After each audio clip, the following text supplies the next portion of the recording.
ಮೊದಲು ಒಂದು ಮದುವೆ ಅನ್ನೋದು ಒಂದು ಗಂಡು ಹೆಣ್ಣಿನ ಒಂದು ಸಂಬಂಧ. ಅದು ಒಂದು ಪವಿತ್ರವಾದದ್ದು. ಅದನ್ನು ನಾವು ಜೀವನ ಪರ್ಯಂತ ಜೊತೆಯಾಗಿರೋ ಅಂಥದ್ದು ಅನ್ನೋದು ಒಂದು ಭಾವನೆ. ಅದು ಇವಾಗಲೂ ಪ್ರಪಂಚದಾದ್ಯಂತ ಇದೆ.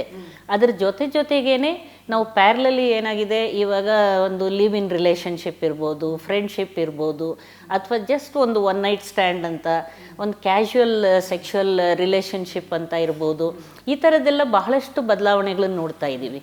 ಇದ್ರ ಜೊತೆಗೆ ಹೊಸದಾಗಿ ಅವರಲ್ಲಿ ಬರ್ತಾ ಇರೋವಂಥ ಆತಂಕ, ಭಯ ಅಥವಾ ಕಾಯಿಲೆಗಳು, ಮಾನಸಿಕವಾಗಿ ಆಗುವಂಥ ಖಿನ್ನತೆ, ದುಃಖ, ದುಮ್ಮಾನಗಳು ಇದು ಕೂಡ ಹೆಚ್ಚುತ್ತಾ ಹೋಗ್ತಾ ಇದೆ ಅಂತ. ಒತ್ತಡಗಳು ಕೂಡ ಜಾಸ್ತಿ ಆಗಿದೆ. ನೀವು ತಿಳಿದಂಗೆ ಮೊದಲಿದ್ದಿದ್ದು ಒಂದು ಆರಾಮದಾಯಕ ಜೀವನದಿಂದ ಇವತ್ತು ಒತ್ತಡದ ಜೀವನಕ್ಕೆ ಬಂದುಬಿಡ್ತಾ ಇದ್ದೀವಿ.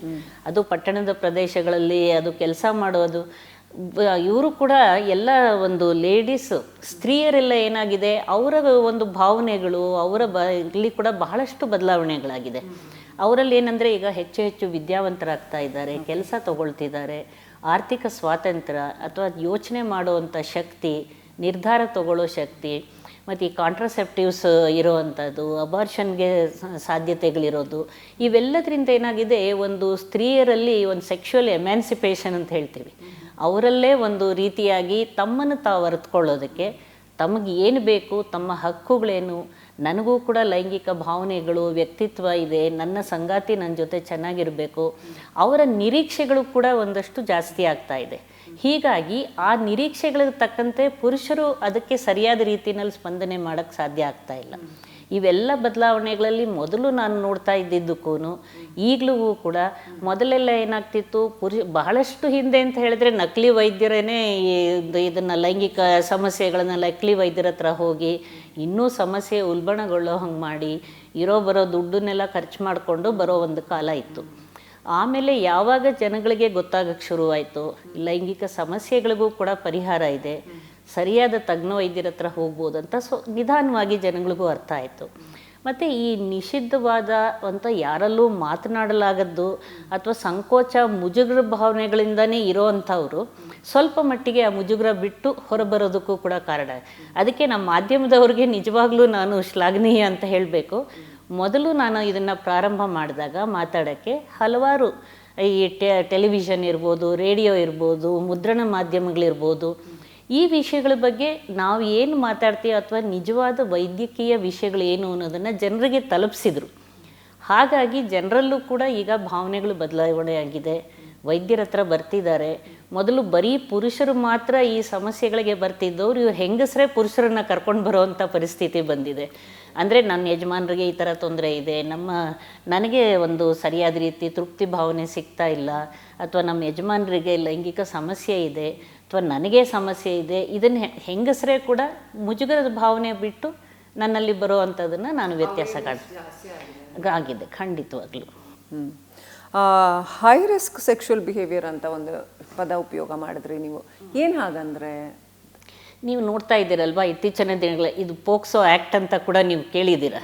ಸಣ್ಣ ಮಕ್ಕಳಲ್ಲಿ 18 ವರ್ಷದ ಒಳಗಿರೋ ಮಕ್ಕಳಲ್ಲಿ ಯಾವುದೇ ಒಂದು ಲೈಂಗಿಕ ಸಂಪರ್ಕ ಅಥವಾ ಲೈಂಗಿಕ ದುರುಪಯೋಗ ಆದರೆ ಬಹಳ ಸ್ಟ್ರಿಕ್ಟ್ ಆಗಿರೋ ಅಂಥ ಒಂದು ಆ್ಯಕ್ಟ್, ಅದರೊಳಗೆ ಪನಿಷ್ಮೆಂಟ್ ಇದಕ್ಕೆ ಶಿಕ್ಷೆಗೆ ಒಳಪಡಿಸೋ ಅಂಥದ್ದು. ಇದರಲ್ಲಿ ನಾವು ನೋಡ್ತಾ ಇರೋ ಹಾಗೆ ಚಿಕ್ಕ ಹುಡುಗರು, ಹೈಸ್ಕೂಲ್ ಹುಡುಗರು, ಕಾಲೇಜ್ ಹುಡುಗರು, ಅವರಲ್ಲಿ ನಾವು ಲವ್ ಮಾಡ್ತಾ ಇದ್ದೀವಿ, ನಾವು ಮದುವೆ ಮಾಡ್ಕೊಳ್ಬೇಕು, ಇನ್ನೂ ಹೈಸ್ಕೂಲ್ SLCನೂ ದಾಟಿರಲ್ಲ, PUCಗೂ ಬಂದಿರಲ್ಲ. ಒಂದು ವೇಳೆ ಅವರು ಮದುವೆ ಮಾಡಿಕೊಂಡ್ರು ಅಥವಾ ಅವ್ರು ಯಾವ ರೀತಿ ಜೀವನ ಸಾಗಿಸ್ತಾರೆ, ಮುಂದೇನು ಅವ್ರಿಗೆ ಯಾವ ಕೆಲಸ ಸಿಗುತ್ತೆ, ಯಾವ ರೀತಿ ಮುಂದಿನ ಏನು ಯೋಚನೆಯೂ ಇಲ್ಲ, ನಾವು ಲವ್ ಮಾಡ್ತಾ ಇದ್ದೀವಿ. ಅದು ಆ ವಯಸ್ಸಿನಲ್ಲಿರುವಂಥ ಒಂದು ಅತಿಯಾದ ಆಕರ್ಷಣೆ ಅಥವಾ ಇನ್ಫ್ಯಾಚುಯೇಷನ್ ಅಂತ ಹೇಳ್ತೀವಿ. ಸೊ ಆ ರೀತಿ ಭಾವನೆಗಳಿಗೆ ಮಕ್ಕಳು ಒಳಪಡ್ತಾ ಏನಾಗಿದೆ, ದೈಹಿಕ ಸಂಪರ್ಕಕ್ಕೆ ಒಳಪಡ್ತಾ ಇದ್ದಾರೆ. ಹಾಗಾಗಿ ಏನಾಗಿದೆ, ಹದಿಹರಿಯದವರಲ್ಲಿ ಒಂದು ಲೈಂಗಿಕತೆ, ಅದರಿಂದ ಆಗುವಂಥ ಅಪಾಯಗಳು, ಯುವ ಜನಾಂಗಗಳು ಒಂದು ಸಲ ಬಹಳಷ್ಟು ನಮ್ಮ ಬಾಯ್ ಫ್ರೆಂಡು, ಗರ್ಲ್ ಫ್ರೆಂಡ್ ಅನ್ನೋ ಒಂದು ಕಾನ್ಸೆಪ್ಟ್ಸುಗಳು ಅದೆಲ್ಲ ಇದ್ರೇ ನಾವು ಒಂದು ಫ್ಯಾಷನಬಲ್ ಇದ್ರದ್ದು. ನನಗೆ ಎಷ್ಟು ಜನ ಗರ್ಲ್ ಫ್ರೆಂಡ್ಸ್ ಇದ್ದಾರೆ, ಎಷ್ಟು ಜನ ಬಾಯ್ ಫ್ರೆಂಡ್ಸ್ ಇದ್ದಾರೆ, ಇಲ್ಲ ಅಂತ ಹೇಳಿದರೆ ಅದ್ರ ಜೊತೆಯಲ್ಲಿ ಈ ಪೀರ್ ಪ್ರೆಷರ್ ಅಂತ ಸಂಗಾತಿಗಳು ಒತ್ತಡ ಬಂದುಬಿಡತ್ತೆ.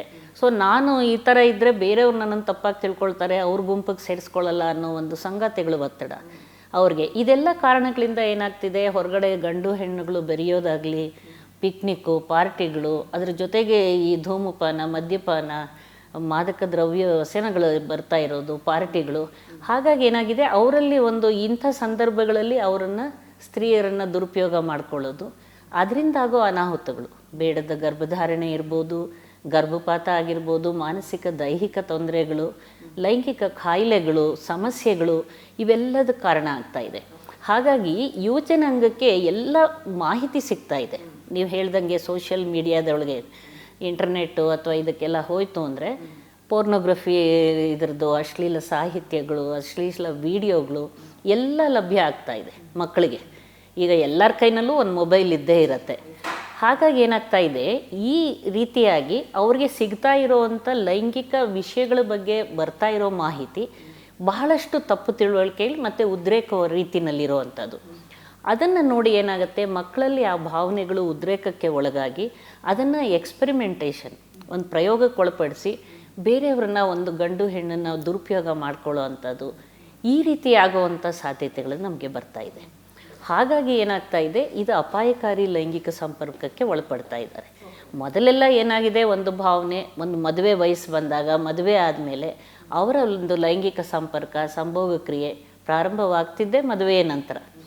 ಇವಾಗ ಪ್ರೀ ಮ್ಯಾರಿಟಲ್ ರಿಲೇಷನ್ಶಿಪ್, ಮದುವೆಗೆ ವಿವಾಹ ಪೂರ್ವ ಸಂಬಂಧಗಳಿಂದಾಗಿ ಬಹಳಷ್ಟು ತೊಂದರೆ ಆಗ್ತಿದೆ. ಇವ್ರಿಗೆ ಯಾಕೆ ಅಂತ ಹೇಳಿದರೆ, ಆ ಹದಿಹರಿಯದ ವಯಸ್ಸಿನಲ್ಲಿ ಸರಿಯಾದ ಮಾರ್ಗದರ್ಶನ ಸಿಗ್ತಾ ಇಲ್ಲ. ಯಾವುದು ಸರಿ, ಯಾವುದು ತಪ್ಪು, ನಾವು ಒಂದು ವೇಳೆ ಈ ರೀತಿ ಅಪಾಯಕಾರಿ ಸಂಬಂಧಕ್ಕೆ ಒಳಪಟ್ಟರೆ ಏನಾಗ್ಬೋದು, ಅದರಿಂದ ಆಗೋ ತೊಡಕು ಅಥವಾ ಅದರಿಂದ ಆಗೋ ಪರಿಣಾಮಗಳೇನು, ಇದ್ರ ಬಗ್ಗೆ ತಿಳಿತಾ ಇಲ್ಲ. ವಯಸ್ಸಿನಲ್ಲಿ ಹೆಚ್ಚಿನ ಅಬಾರ್ಷನ್ಸ್ ಆದರೆ ಯಾವ ರೀತಿ ತೊಂದರೆ ಆಗುತ್ತೆ? ಖಂಡಿತವಾಗ್ಲೂ. ಯಾಕಂದರೆ ದೇಹದ ಬೆಳವಣಿಗೆ ಇನ್ನೂ ಪೂರ್ಣ ಆಗಿರಲ್ಲ. ಈಗ ನಾವು ಹದಿಹರೆಯದಲ್ಲಿ ಈ ಸಂತಾನೋತ್ಪತ್ತಿ ಪ್ರಕ್ರಿಯೆ ಅಥವಾ ಲೈಂಗಿಕ ವಿಷಯಗಳು ಅವರಲ್ಲಿ ಆ ಸಮಯದಲ್ಲಿ ಹಾರ್ಮೋನುಗಳ ಬೆಳವಣಿಗೆ ಆಗಿರ್ಬೋದು, ಅಥವಾ ಜನನಾಂಗಗಳ ಬೆಳವಣಿಗೆ, ಇದೆಲ್ಲ ಪೂರ್ಣಗೊಂಡು ಒಂದು ಮೆಚುರಿಟಿ ಅಂತ ನಾವೇನು ಹೇಳ್ತೀವಿ, ಸರಿಯಾಗಿ ಪರಿಪಕ್ವತೆ ಹೊಂದಿರೋದಿಲ್ಲ. ಇಂಥ ಸಮಯದಲ್ಲಿ ಇನ್ನೂ ಕೂಡ ಅವರ ದೇಹ ಸರಿಯಾದ ರೀತಿಯಲ್ಲಿ ಆ ಗರ್ಭಧಾರಣೆಗೆ ಅಥವಾ ಇದಕ್ಕೆ ಪ್ರಸವಕ್ಕಾಗಲಿ ಅಬಾರ್ಷನ್ಗಾಗಲಿ ಇನ್ನೂ ಅದು ಪೂರ್ಣವಾಗಿ ಹೊಂದಾಣಿಕೆ ಮಾಡ್ಕೊಳ್ಳೋಕೆ ಕಷ್ಟ ಆಗುತ್ತೆ. ಅವರಲ್ಲಿ ಈ ರೀತಿ ಅಬಾರ್ಷನ್ನ ಗರ್ಭಪಾತ ಆದಾಗ ಬಹಳಷ್ಟು ತೊಂದರೆಗಳಾಗುತ್ತೆ, ಒಂದು ದೈಹಿಕವಾಗಿ, ಮಾನಸಿಕವಾಗಿ. ಮತ್ತು ಒಂದು ಫ್ಯಾಮಿಲಿ, ಸಾಮಾಜಿಕ ವಿಷಯ ಕೂಡ ಅದರೊಳಗೆ ಬಂದಿರತ್ತೆ. ಒಂದು ಫ್ಯಾಮಿಲಿನಲ್ಲಿ, ಕುಟುಂಬದಲ್ಲಾಗುವಂಥ ತೊಂದರೆಗಳು, ಈ ರೀತಿ ಅವ್ರ ದೇಹಕ್ಕೆ ತೊಂದರೆ, ರಕ್ತಸ್ರಾವ ಆಗ್ಬೋದು, ಸೋಂಕಾಗ್ಬೋದು, ಇದರಿಂದ ಮುಂದೆ ಕೂಡ ಮಕ್ಕಳಾಗೋದಕ್ಕೆ ತೊಂದರೆಗಳಾಗೋದು, ಮುಟ್ಟಿನ ತೊಂದರೆ ಆಗೋದು, ಮತ್ತು ಕಿಬ್ಬೊಟ್ಟಿನಲ್ಲಿ ಸೋಂಕುಗಳಾಗೋದು, ಇದೆಲ್ಲ ತೊಂದರೆಗಳು ನಮಗೆ ಲಾಂಗ್ ಟರ್ಮ್ ಎಫೆಕ್ಟು ಅಥವಾ ಇಮ್ಮಿಡಿಯೇಟ್ ಎಫೆಕ್ಟು. ಅದರೊಳಗೂ ಏನಾಗಿದೆ, ನಮ್ಮ ದೇಶನ ನಾವು ನಿಜವಾಗ್ಲೂ ನಾವು ಈ ದೇಶದಲ್ಲಿ ಇರೋದಕ್ಕೆ ನಾವು ಹೆಮ್ಮೆ ಪಡಬೇಕು. ಎಲ್ಲ ವಿಷಯದಲ್ಲಿ ಸ್ತ್ರೀಯರಿಗೆ ಹಲವಾರು ವಿಷಯಗಳ ಹಕ್ಕುಗಳನ್ನು ಕೊಟ್ಟಿದ್ದಾರೆ. ಮೆಡಿಕಲ್ ಟರ್ಮಿನೇಷನ್ ಆಫ್ ಪ್ರೆಗ್ನೆನ್ಸಿ, ಅದನ್ನು ಲೀಗಲಿ ಅದನ್ನು ಮಾನ್ಯತೆ ಆಗಿದೆ ಅದು. ಹಾಗಾಗಿ ವೈದ್ಯರ ಹತ್ರ ಬಂದು, ಒಂದು ವೇಳೆ ಈ ರೀತಿ ಏನೋ ನಡೀತು ಅಥವಾ ಅಬಾರ್ಷನ್ ಆಗಬೇಕಂತ ಸಂದರ್ಭ ಬಂತು, ತಜ್ಞ ವೈದ್ಯರ ಹತ್ರ ಬಂದು ಸರಿಯಾದ ರೀತಿಯಲ್ಲಿ ವೈದ್ಯಕೀಯ ಗರ್ಭಪಾತ ಅಧಿನಿಯಮ ಅಂತ ಇದರೊಳಗೆ ನಾವು ಅವ್ರಿಗೆ ಗರ್ಭಪಾತ ಮಾಡೋದಕ್ಕೆ ನಮಗೆ ಪರ್ಮಿಷನ್ ಇದೆ, ಸಾಧ್ಯತೆ ಇದೆ.